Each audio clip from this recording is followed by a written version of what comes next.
Well, from grade 8 to A levels in many countries, there was a lot of wood splitting operations and wood cutting, basically cutting down trees, falling trees, burning trees, getting trees ready for production, as supplies for production.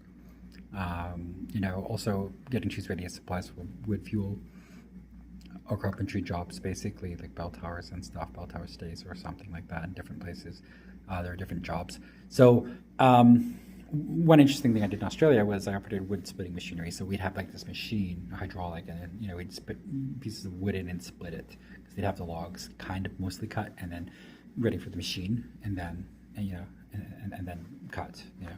Um, um, a thing that we would do in Canada would be we'd take out the tree from the root, the stump, and we get it out, the stump out.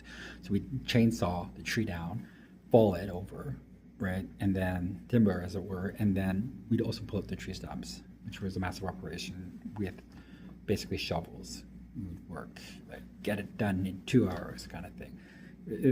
Some of these trees were massive, old, very old trees too, and they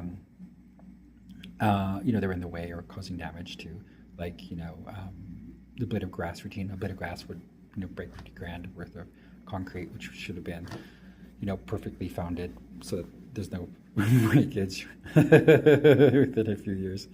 50 grand ruined if you fail. Yes, we fail. Okay.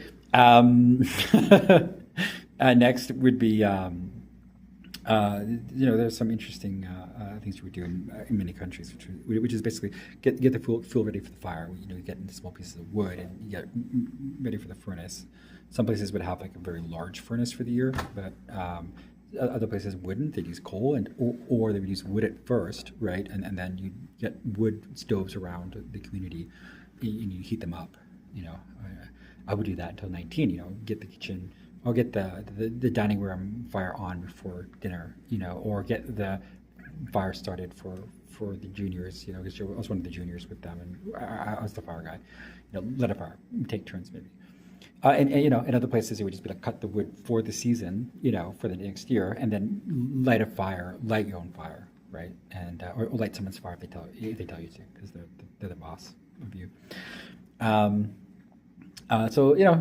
Sometimes people would in community we replace the fire system with a coal system, and so we put coal in, and that would be a lot easier for everybody involved. But very cool as well. I thought that was interesting. Being part of a team, falling a tree down is exciting, and it's also exciting to burn trees because the fire is exciting as well.